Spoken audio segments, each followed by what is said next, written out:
ဒါလေးကတော့လွန်ခဲ့သောနှစ်ပေါင်း80ကျော်ကနေရှိတဲ့ရင်တိုးဓာတ်ပုံလေးတွေတငယ်ချင်းတွေကိုအမတ်တရပေးကြတယ်ပေါ့နော်ဟိုခေတ်ကာလကတော့ပေါ့နော်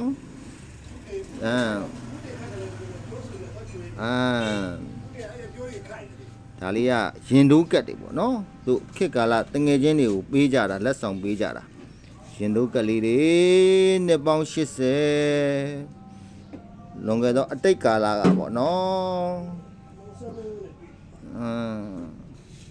အတိတ်ကာလကတော့ဒါလေးကဂျပန်ပုံရိုက်ထားတာဒါအသေးပုံလေးပေါ်ထားတာဒါတော့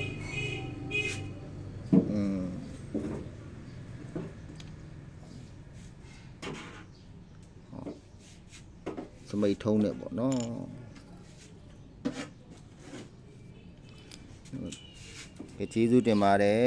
ကျေးဇူးတင်ပါတယ်အားပေးတဲ့အတွက်ပါ